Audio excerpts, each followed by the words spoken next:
Assalamualaikum warahmatullahi wabarakatuh. Selamat pagi. Perkenalkan, nama saya Muhammad Anas. Saya adalah dosen di Fakultas Hukum Universitas Muhammadiyah Yogyakarta. Pada kesempatan kali ini, saya akan sedikit menjelaskan dan memaparkan tentang salah satu mata kuliah yang biasanya saya ampu dan saya ajarkan selama saya menjadi dosen di Fakultas Hukum Universitas Muhammadiyah Yogyakarta. Dan mata kuliah tersebut adalah mata kuliah Hukum Persaingan Usaha dan Perlindungan Konsumen. Dalam menjelaskan dan menggambarkan mata kuliah Hukum Persaingan Usaha dan juga Perlindungan Konsumen, pada kesempatan kali ini saya akan menggunakan metodologi DIA, yaitu Delivery, Interactions, dan Assessment, di mana dari sudut pandang delivery, saya akan menjelaskan bagaimana mata kuliah ini secara umum, bagaimana capaian-capaian yang harus dicapai oleh mahasiswa selama belajar tentang mata kuliah Hukum Persaingan Usaha dan Perlindungan Konsumen ini, dan juga tentunya sumber-sumber apa saja yang saya gunakan sebagai referensi atau sumber bahan pembelajaran yang biasanya digunakan oleh mahasiswa untuk mendukung proses belajar mengajar di kelas saya.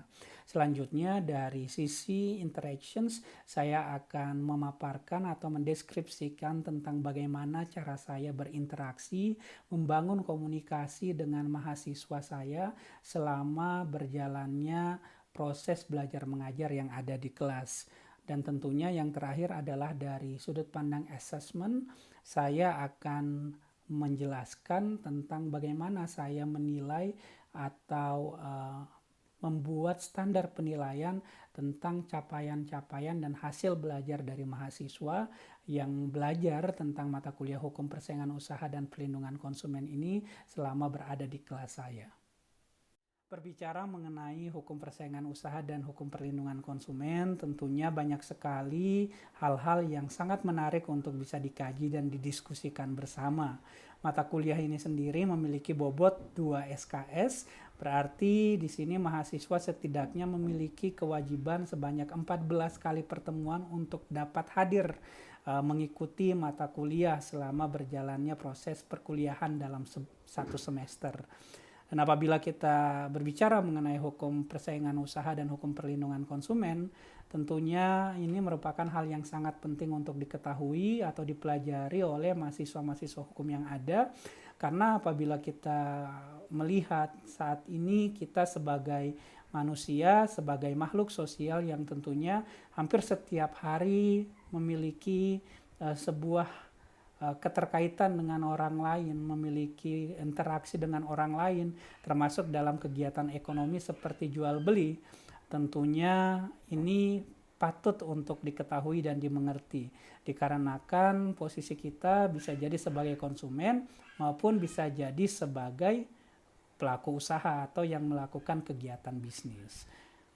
Mata kuliah Hukum Persaingan Usaha dan Hukum Perlindungan Konsumen sesungguhnya dua topik yang berbeda, akan tetapi di dalam mata kuliah ini dijadikan sebagai satu kesatuan mata kuliah dikarenakan keduanya memiliki hubungan yang sangat erat, keduanya memiliki keterkaitan yang sangat erat, walaupun kalau kita berbicara hukum persaingan usaha diatur tersendiri di dalam Undang-Undang Nomor 5 Tahun 1999, sedangkan Undang-Undang Perlindungan Konsumen diatur di dalam Undang-Undang Nomor 8 Tahun 1999. Yang menjadi menarik adalah di masing-masing undang-undang ini keduanya mengatur sama-sama tentang hak dan kewajiban konsumen maupun pelaku usaha, baik itu ada di dalam Undang-Undang Perlindungan Konsumen yaitu Undang-Undang Nomor 8 Tahun 1999 maupun yang diatur juga di dalam Undang-Undang Persaingan Usaha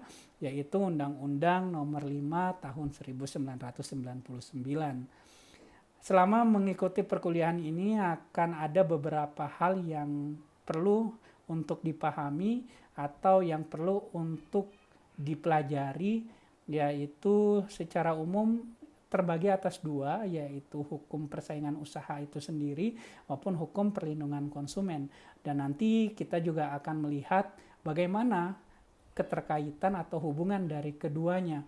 Mengapa pada akhirnya di dalam mata kuliah ini diputuskan untuk dijadikan sebagai sebuah kesatuan mata kuliah, yaitu hukum persaingan usaha dan juga hukum perlindungan konsumen.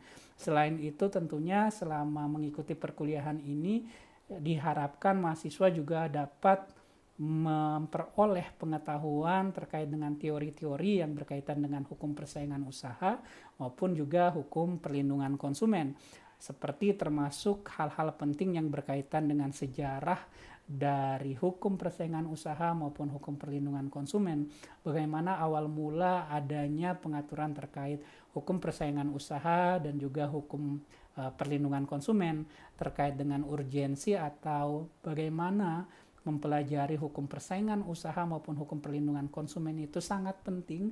Alasannya apa?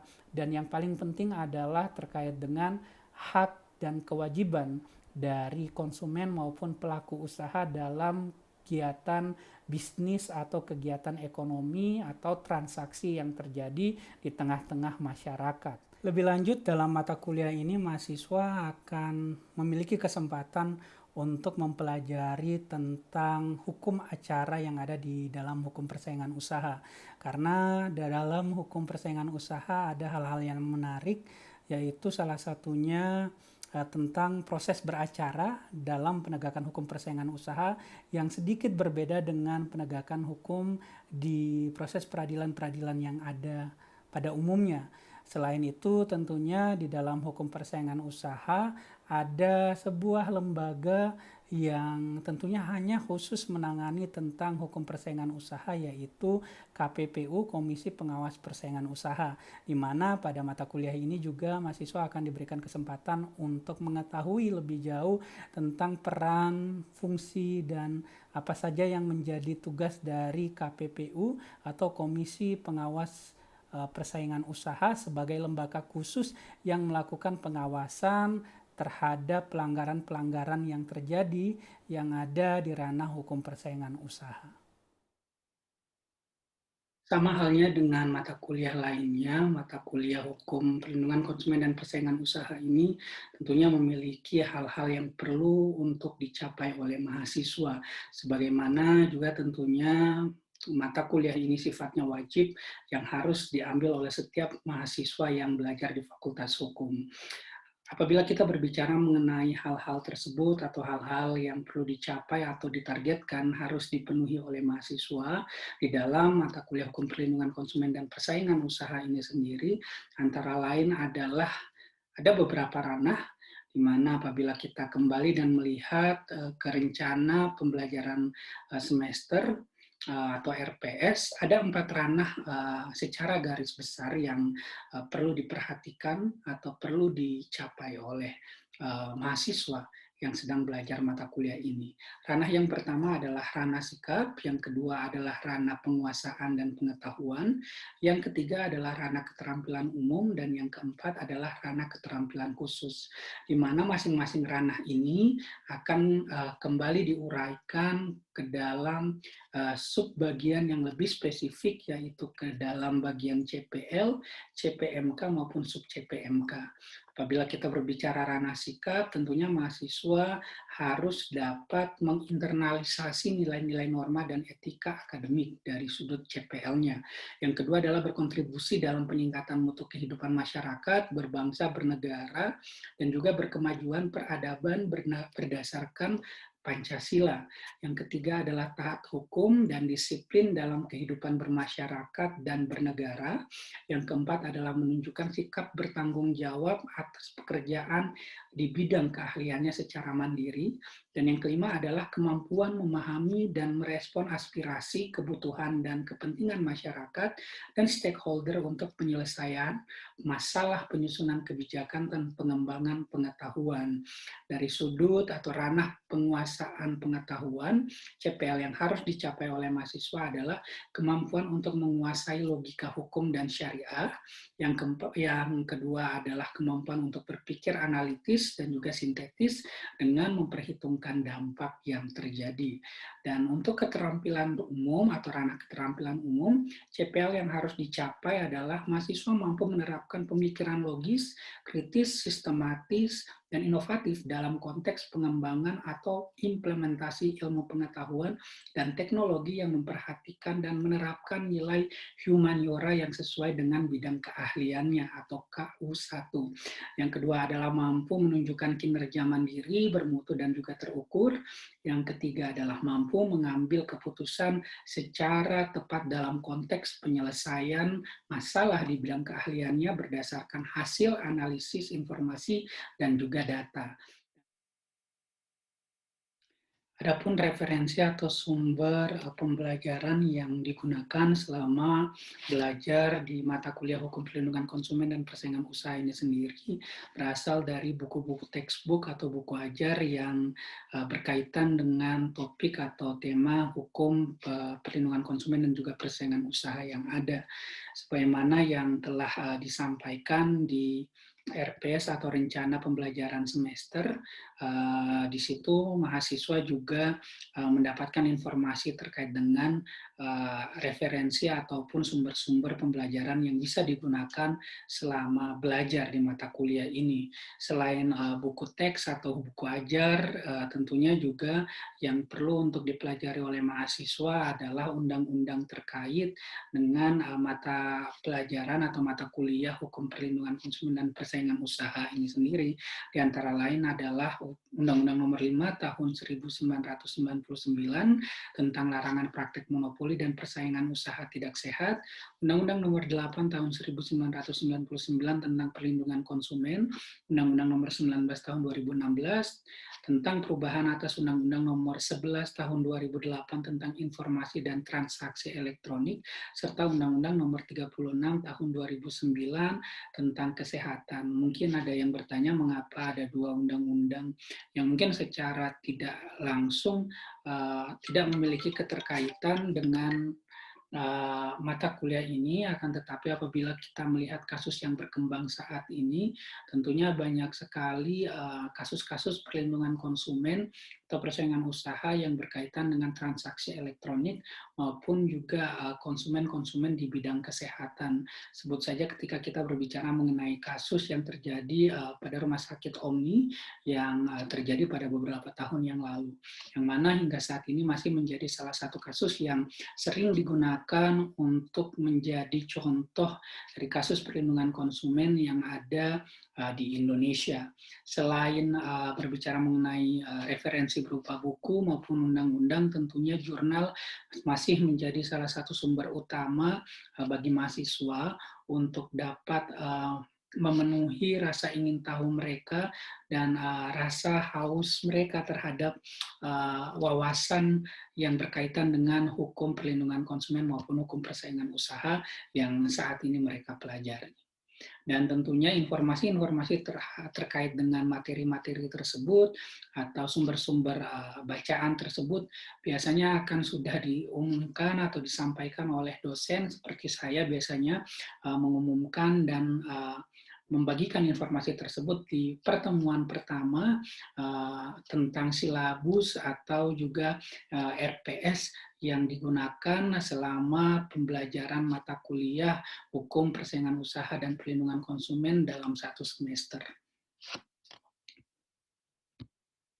Adapun cara saya berinteraksi dengan mahasiswa selama proses belajar mengajar di mata kuliah Hukum Perlindungan Konsumen dan Persaingan Usaha ini, saya berusaha semaksimal mungkin untuk bisa membangun komunikasi dan menghidupkan kelas. Dalam hal ini biasanya saya di awal pertemuan selalu mempersiapkan sebuah pertanyaan pancingan yang langsung akan saya arahkan atau saya lemparkan kepada forum kelas atau mahasiswa untuk di mana saya bisa meminta pendapat dari mahasiswa yang ada di kelas pada saat itu. Itu termasuk dalam hal ini yaitu pada mata kuliah Hukum Perlindungan Konsumen dan Hukum Persaingan Usaha yang saya ajar. Seperti yang saya biasa lakukan ketika berbicara mengenai hukum persaingan usaha, biasanya saya akan mempertanyakan apa yang ada di benak teman-teman atau kawan-kawan apabila saya mengutarakan satu kata yaitu atau satu istilah persaingan usaha. Maka di sini mahasiswa harapannya akan bisa ikut berpikir untuk berpendapat sebagai awal dari partisipasi mahasiswa di dalam kelas. Selain itu, berbicara metodologi yang coba saya gunakan selama mengajar, biasanya saya akan menggunakan 3 metode secara umum. Yang pertama adalah contextual instruction dalam bentuk ceramah, yang kedua adalah self-directed learning, dan yang ketiga adalah discovery learning. Berbicara contextual instruction dalam bentuk ceramah, saya akan memberikan semacam brainstorming tentang teori-teori atau materi-materi yang sudah saya susun di dalam bentuk PowerPoint yang saya sampaikan di dalam kelas. Saya akan bercerita tentang teori maupun juga kasus-kasus yang terjadi terkait dengan hukum perlindungan konsumen maupun hukum persaingan usaha, yang mana harapannya ini dapat membuka pikiran dari mahasiswa untuk bisa lebih tertarik dan penasaran untuk belajar di mata kuliah hukum persaingan usaha dan juga perlindungan konsumen ini. Kemudian self-directed learning, biasanya nanti akan ada kasus-kasus yang saya berikan untuk kemudian didiskusikan secara bersama-sama atau mungkin berupa tugas resume yang dapat dilakukan mahasiswa secara sendiri di rumah untuk memberikan semacam rangsangan buat mahasiswa atau untuk mahasiswa agar mereka juga terpacu untuk belajar tentang materi-materi yang telah diberikan oleh dosen terkait dengan mata kuliah hukum perlindungan konsumen dan juga hukum persaingan usaha. Adapun metode yang digunakan dalam proses asesmen atau penilaian pada mata kuliah hukum perlindungan konsumen dan persaingan usaha ini adalah dengan menggunakan ujian kompetensi, tugas-tugas, dan tentunya ada penilaian-penilaian di luar dari ujian kompetensi dan juga tugas yang diberikan kepada mahasiswa seperti partisipasi di dalam kelas. Adapun komponen atau komposisi dari presentasi yang digunakan terkait dengan penilaian kepada mahasiswa dalam mata kuliah ini antara lain adalah melalui ujian kompetensi yang dilakukan sebanyak 3 kali, di mana pada ujian kompetensi pertama yang diadakan di pertemuan kelima, maka bobot yang akan digunakan adalah 20%. Sedangkan untuk ujian kompetensi yang kedua, bobot yang akan digunakan untuk penilaian adalah juga 20%, dan pada ujian kompetensi yang terakhir yaitu berada di pertemuan yang ke-16, bobot yang digunakan adalah 25%. Sisa presentasi yang lainnya akan dihimpun atau dikumpulkan dari tugas-tugas yang diberikan. Tugas-tugas yang diberikan bisa berupa resume yang ditugaskan kepada mahasiswa seperti yang ada di pertemuan ke-6 di mana bobotnya adalah 10%, dan juga ada tugas resume lain yang diberikan juga kepada mahasiswa pada pertemuan 9 yang juga memiliki bobot sama-sama 10%, dan yang terakhir adalah 15% yang diberikan kepada mahasiswa dengan membuat tugas makalah secara berkelompok. Maka apabila kita kumpulkan atau kita gabungkan genap 100%. Adapun penilaian lain di luar dari hal-hal yang tadi yang sudah disebutkan antara lain adalah partisipasi mahasiswa selama di dalam kelas yang akan menjadikan pertimbangan tersendiri untuk dosen dalam memberikan penilaian terhadap masing-masing mahasiswa di mata kuliah hukum perlindungan konsumen dan persaingan usaha ini. Bismillahirrahmanirrahim. Assalamualaikum warahmatullahi wabarakatuh. Selamat pagi teman-teman semua. Senang sekali kita bisa kembali dipertemukan untuk mata kuliah hukum persaingan usaha dan hukum perlindungan konsumen pada pertemuan yang ke-11 ini. Seperti yang sudah saya umumkan minggu lalu, pada kesempatan kali ini kita akan lebih fokus untuk belajar atau berdiskusi tentang hukum persaingan usaha. Setelah beberapa pertemuan sebelumnya kita sudah banyak membahas tentang hukum perlindungan konsumen. Tapi sebelum saya melanjutkan ke materi yang akan kita pelajari bersama-sama pada hari ini, marilah kita buka perkuliahan kita dengan membaca lafal basmalah bersama-sama. Bismillahirrahmanirrahim. Bismillahirrahmanirrahim. Sebelumnya sudah saya kasih silabi atau informasi tentang materi yang akan kita pelajari hari ini, yaitu hukum persaingan usaha, di mana pada kesempatan pertemuan ke-11 ini kita akan banyak fokus untuk berdiskusi mengenai materi hukum persaingan usaha, yang lebih khusus kita akan berbicara tentang sejarah dan tujuan hukum persaingan usaha, serta apa yang menjadi manfaat dari hukum persaingan usaha itu sendiri.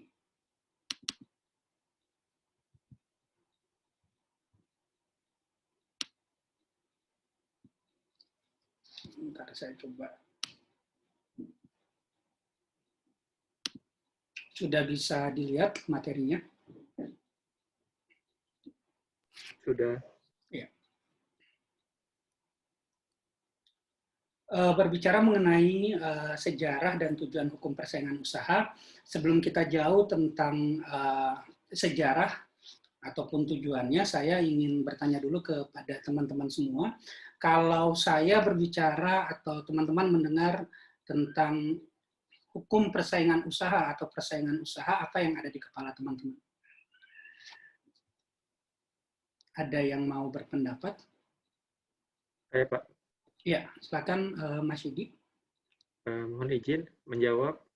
Hukum persaingan usaha ketika yang terbesit di benak saya ketika mendengar kata itu seperti regulasi yang mengatur bagaimana usaha itu supaya tetap bersaing dengan fair. Seperti itu, Pak. Oke. Ada yang lain? Oke, tidak ada ya. Tadi ada satu kata kunci yang bagus sekali yang sudah teman-teman kalian coba sampaikan tentang hukum persaingan usaha, yaitu ada kata fair tadi. Dikatakan tadi sama teman kalian, sama Yudi, bahwa kalau kita berbicara hukum persaingan usaha berarti itu berkaitan dengan sebuah regulasi yang mengatur tentang bagaimana sebuah kegiatan usaha itu dapat bersaing atau berjalan secara fair. Atau kalau kita nanti akan lebih dalam masuk ke dalam materi hukum persaingan usaha, ini lebih sering kita kenal dengan istilah dana pinjaman dari IMF. Nah, sebagai salah satu syarat untuk bisa diberikan dana oleh IMF, maka Indonesia harus punya perlindungan hukum terhadap berbagai macam sektor, termasuk salah satunya yaitu dari segi persaingan usaha yang ada. Karena dengan adanya perlindungan hukum, dengan adanya peraturan perundang-undangan yang mengatur, maka diharapkan perlindungan terhadap setiap sektor yang ada dari segi hukum juga akan kuat. Maka stabilitas negara juga diharapkan akan bisa lebih baik. Maka kalau memang seperti itu, IMF akan merasa yakin untuk meminjamkan dana kepada pihak pemerintah Indonesia waktu saat itu. Makanya coba deh teman-teman lihat, banyak sekali undang-undang yang terbit waktu itu berdekatan antara 98 sampai 99. Termasuk salah satunya yaitu Undang-Undang Persaingan Usaha yang lahir di tahun 99, yaitu Undang-Undang Nomor 5 tahun 99. Nah, lebih lanjut, di sini ada beberapa alasan mengapa waktu itu pemerintah sulit menyetujui undang-undang anti monopoli. Jadi ternyata tidak berjalan mulus nih kalau kita berbicara mengenai bagaimana undang-undang persaingan usaha ini sampai akhirnya bisa terbit dan diundangkan di pemerintahan kita di negara kita di Indonesia, yaitu salah satunya itu menurut pemerintah perusahaan-perusahaan besar perlu bertumbuh untuk menjadi lokomotif pembangunan. Perusahaan tersebut menjadi besar dan menjalankan fungsi sebagai lokomotif pembangunan bila diperlakukan khusus. Pemberian fasilitas monopoli perlu ditempuh karena perusahaan itu telah bersedia menjadi pioner di sektor yang bersangkutan. Tanpa fasilitas monopoli dan proteksi, maka sulit bagi pemerintah untuk memperoleh kesediaan investor menanamkan modalnya. Nah, masih ada ternyata pemikiran dari pemerintah yang ternyata bertolak belakang dengan prinsip persaingan. Kalau di sini dibilang kalau kita nggak kasih privilege, keistimewaan kepada pihak investor atau perusahaan tertentu, maka mereka nggak akan berani invest, nggak akan berani menanamkan modalnya ke Indonesia. Padahal kalau kita ada undang-undang persaingan usaha, kita memberikan kesempatan setiap pelaku usaha untuk bisa, itu kaitannya nanti pasti sama produksinya. Efisiensi terhadap produksi. Sedangkan alokatif itu adalah allocate, atau proses untuk sharingnya, pengalokasiannya kepada siapa? Kepada masyarakat. Jadi di sini yang tadi saya bilang accessible dari segi harga, itu berarti itu kaitannya sama alokatif efisiensi ini. Sedangkan kalau produktif efisiensi tadi yang saya bilang bagaimana antar pelaku usaha bisa bersaing benar-benar secara sehat untuk terus mengembangkan kreativitasnya untuk menciptakan produk-produk yang inovatif tetapi dengan kualitas yang excellent. Seperti itu. Nah, jadi sampai sini kira-kira ada yang ingin ditanyakan?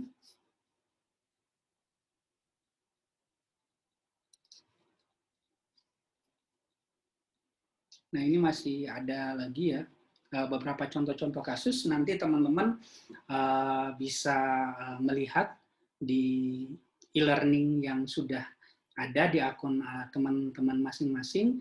Di situ saya sudah kasih tugas yang mungkin bisa dikerjakan. Saya kasih waktu paling nggak 1 kali 24 jam dan nanti akan bisa di submit secara online melalui akun e-learning masing-masing dari teman-teman, dan juga nanti sekalian bisa untuk mengisi presensi yang sudah disediakan. Kira-kira seperti itu. Sampai sini ada yang masih belum jelas atau ada yang ingin ditanyakan? Ya, ini sepertinya karena kita sudah mendekati weekend, kayaknya hawa-hawanya juga udah pada hawa-hawa pengen segera nonton film gitu, ada yang pengen ketemu sama pacarnya, saya yakin seperti itu ya. Jadi kurang semangat. Oke, ada satu orang, Mas Yudi. Mohon izin Pak bertanya. Ya. Yang pertama, apakah ada hukuman pidana maupun perdata pada usaha, pengusaha ataupun dalam hal ini perusahaan kalau perdata yang melakukan monopoli ataupun melanggar hukum persaingan usaha. Yang kedua, tadi ada di dalam sejarah bahwa itu ada desakan IMF tahun 1998. Apakah ada sejarah? Maksudnya ada hal yang mendasari kenapa IMF itu menekan gitu. Seperti itu, Pak. Oke. Terima kasih pertanyaan yang sangat bagus ya. Saya jawab yang pertama, tadi ditanyakan apakah ada hukumannya, pasti ada. Makanya kalau kita berbicara hukum, salah satu ciri dari hukum pasti ada sanksinya ya. Nah, maka di sini kalau kita berbicara sanksi dalam hukum persaingan usaha, setidaknya biasanya akan ada sanksi paling pertama itu administratif.